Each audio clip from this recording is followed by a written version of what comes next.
야, 그래도 이게 여기에 다룬단 말이야, 이게? 그거밖에 없어요. 아까 봤는데.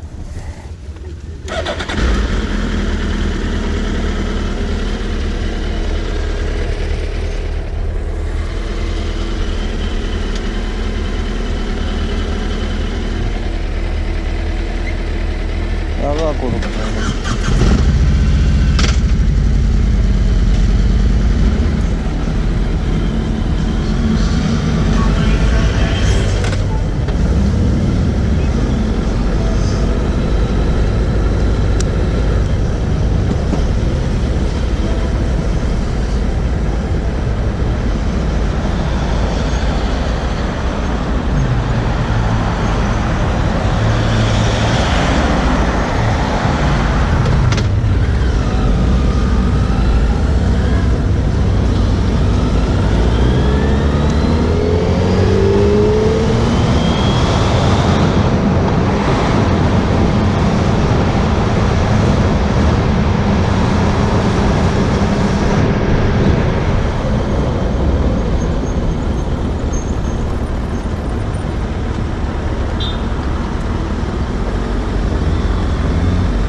이거 촬영을 해놔야지, 방석이.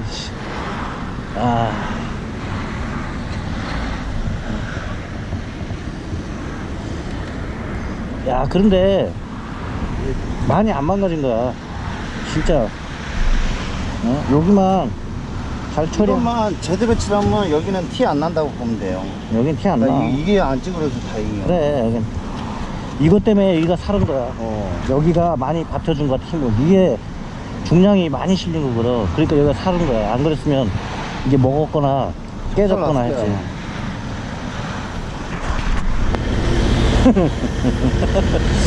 광석이 사진 찍어서 또 저 우루과이 저기다 보낸다고. 그리고 수직기. 그래갖고 뭐 수리 잘 할 수 있는 방법입니다.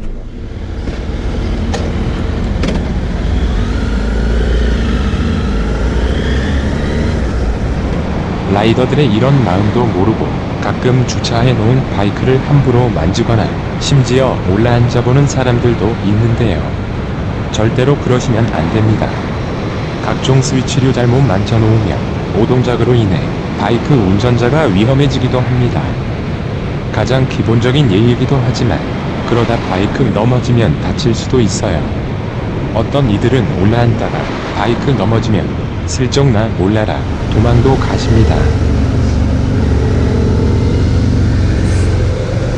또 주차장 주차 라인이나 빈 공간에 잘 주차되어 있는 바이크를 본인의 사료, 차를 주차하기 위해 강제로 옮겨서 구석에 처박아 놓고 자신의 사륜차를 주차하는 심각한 양심불량 행위를 하시는 분도 있더라고요.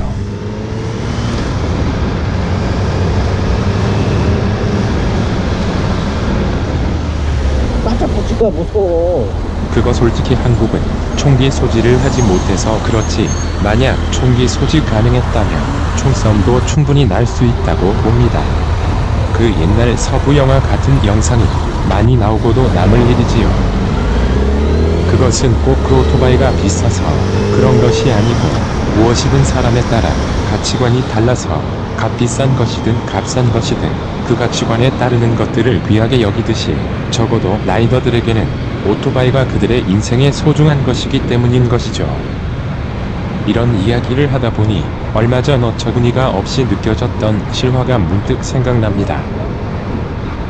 때는 뜨거운 여름이었고 라이딩 중 편의점 마당에서 음료수를 마시며 쉬고 있었습니다. 잠시 후 주차장으로 검은색 승용차 한 대가 들어왔고 우리가 앉아있는 옆쪽에 주차를 하더군요.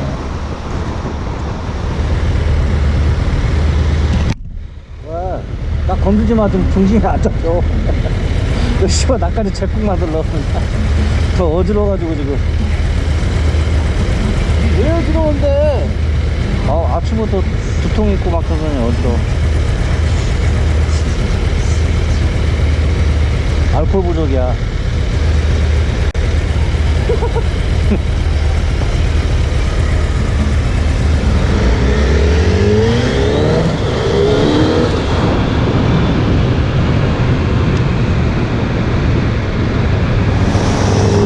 저는 혹시나 예쁜 숙녀분이 내리지는 않을까 꽤 내심 약간 기대하며 그 차를 주시하고 있었더랬습니다. 이윽고 주차가 끝나자 조수석 뒷문이 열리며 내 바람대로 진짜 아주 예쁜 숙녀가 내렸습니다. 그런데 그 숙녀는 5에서 6살쯤으로 보이는 아주 귀여운 꼬마 숙녀였습니다. 그런데 약간의 실망감이 채가시기도 전에 그 꼬마 숙녀는 차에서 내리자마자 야 오토바이크다 소리치며 곧바로 우리의 할리 데이비슨 쪽으로 뛰어가더군요. 할리를 마치 반가운 친구인 양 껴안을 기세였습니다. 저는 곧바로 소리쳤습니다. 만지면 안 돼. 그러자 뒤따라 차에서 내렸던 꼬마 숙녀의 엄마가 다행스럽게도 재빨리 아이의 손을 낚아채며 끌어당겼고 그 꼬마 숙녀는 할리를 만질 수 있는 절호의 기회를 놓치게 되었습니다. 그 꼬마 숙녀의 엄마는 아이의 손을 꽉 잡고 우리의 옆을 스쳐 지나가며 나들으란 식으로 아이에게 이렇게 말했습니다. 오토바이 만지면 안 돼. 고장 나면 어쩌려고. 그리고는 우리와 눈도 한 번 안 마주치고 편의점으로 들어가 버리더군요. 아마도 그 아이의 엄마는 내가 아이에게 소리치며 오토바이를 못 만지게 한 것이 치사하다 느끼고 기분 나쁜 감정을 가졌나 봅니다. 난 진짜 어처구니가 없었습니다. 그 꼬마 숙녀 엄마가 생각한 대로 정말 내가 오토바이 망가질 것을 걱정해서 그 꼬마 숙녀의 오토바이 접근을 막았을까? 천만의 말씀 만만의 콩떡이겠죠. 그때는 아주 뜨거운 여름이고 우리는 방금 전에 주차했습니다. 그러니 오토바이의 머플러 즉 배기통은 달아오를 대로 달아오른 상태였겠죠. 특히 할리 데이비슨의 머플러는 그냥 스테인리스 같은 재질로 덮어서 양쪽으로 노출이 되어 있습니다. 사람의 살이 닿으면 그냥 그 즉시 피부가 녹아서 붙어버립니다. 저는 단지 그 꼬마 숙녀의 영혼을 막고 싶어서 소리쳤던 것이죠. 그리고 보통 아이들이 할리를 처음 만지게 되는 부위가 대부분 머플러라는 사실. 왜냐하면 할리의 머플러는 멋을 잔뜩 내고 있어서 번쩍번쩍 광택이 나고 그 광택으로 아이들의 눈을 흘리기 때문에 아이들뿐만 아니라 어른들도 대부분 생각 없이 세워져 있는 오토바이 머플러 만지다가 뜨거운 맛을 보게 되는 경우 아주 많습니다. 그 꼬마 숙녀 엄마는 아이에게 오토바이란 물건을 만지면 고장난다는 거짓말을 한 셈이죠. 오토바이는 어린이가 그냥 만진다고 고장이 나지는 않습니다. 그러나 잘 못 만지면 어린이 몸이 고장날 확률이 다분히 있다는 점은 확실합니다.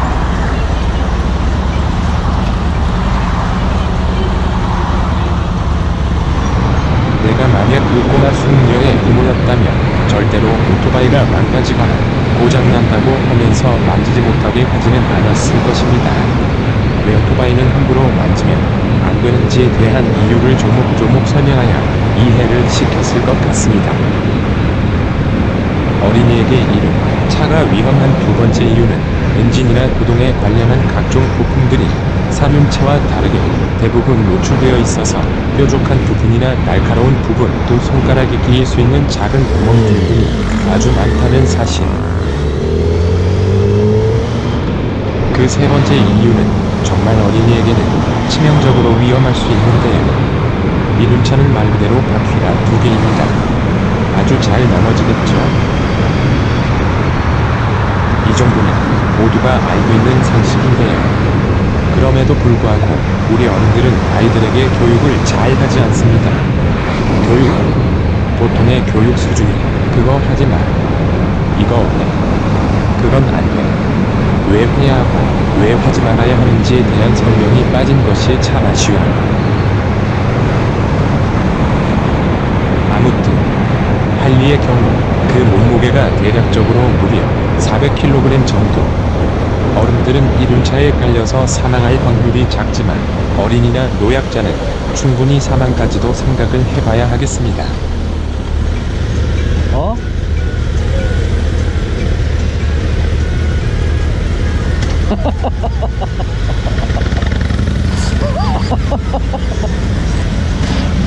아니야. 저걸 빠져야 되는데.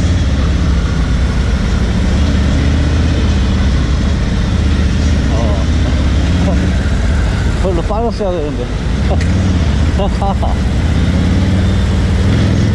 이토록 무거운 바이크가 달릴 때는 절대로 안 넘어져요. 그런데 정지되어 있을 때는 아주 잘 넘어집니다. 그래서 스탠드라는 것이 있어서 지지대 역할을 하여 주차하게 됩니다. 자전거도 그렇죠. 이 스탠드에 의지해서 세워져 있는 수백 킬로그램의 이륜차를 만약 약간의 경사로에 세워져 있었고 아주 작은 어린이가 이 바이크를 앞으로 밀어버리면 정말 쉽게 스탠드가 리턴되면서 바이크가 넘어지게 됩니다. 이전 영상에서 제공하는 장면을 보여드렸다시피 그처럼 이륜차 스탠드 정말 쉽게 리턴됩니다. 어린이는 키가 작기 때문에 바이크가 넘어지면 전신이 바이크에 깔리게 됩니다. 이후 어린이의 상황은 굳이 설명 안 해드려도 충분히 상상 가능하시겠죠?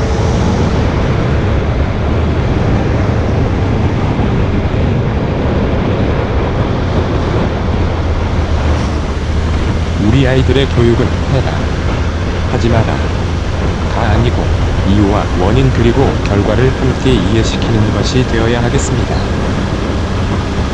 좋아요. 시간이 좀 남은 관계로 우리 어린이들의 교통사고를 획기적으로 줄이는 한 가지 팁을 제안해 보도록 하겠습니다.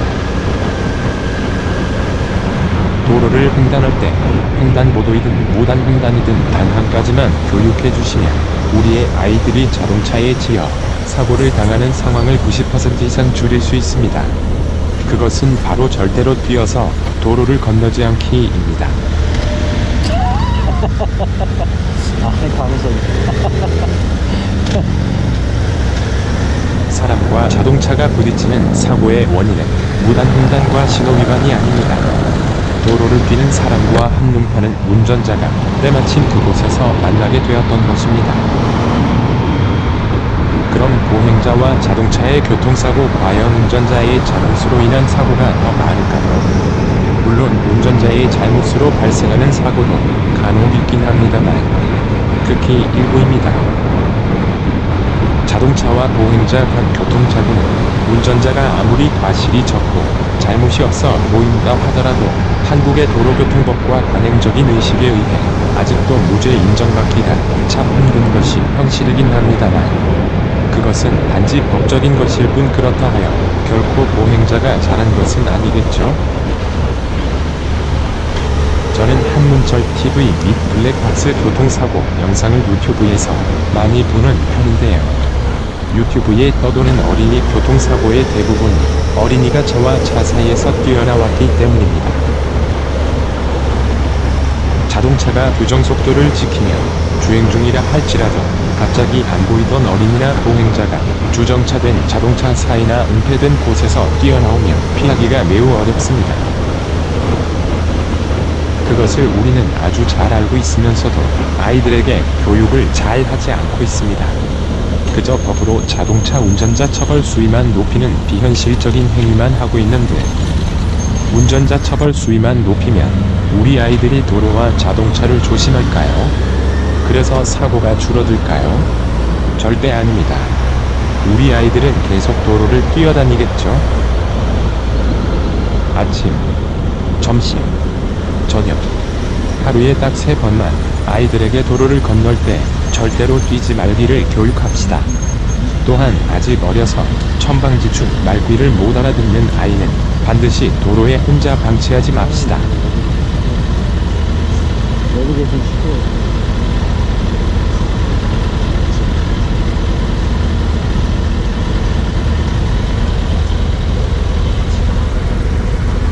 당시 운전자는 26km로 규정속도는 지켰지만 신호등 없는 횡단보도 반대 차로에 자동차가 횡단보도 쪽 시야를 가리고 있었기에 운전자는 일단 정지로 반대편에 보행자가 있을 것에 대한 상황을 살폈어야 했고, 민식이는 횡단보도라 할지라도 뛰지 말 것을 부모와 국가로부터 교육받고 교통사고를 당하지 말아야 할 권리를 분명 가지고 있었습니다.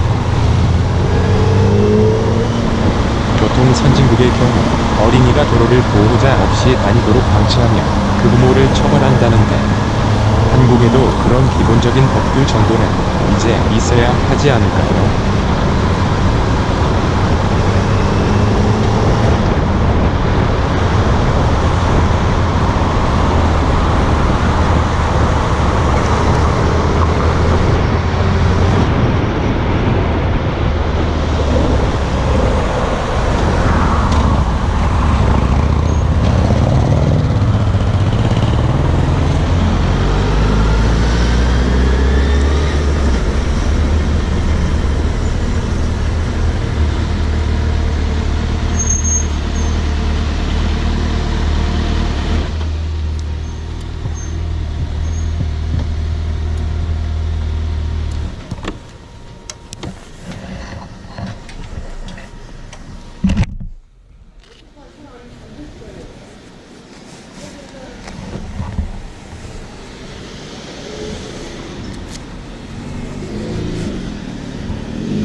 어?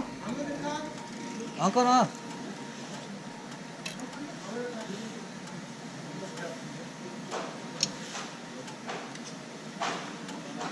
아메리칸이고 뭔 메라칸이고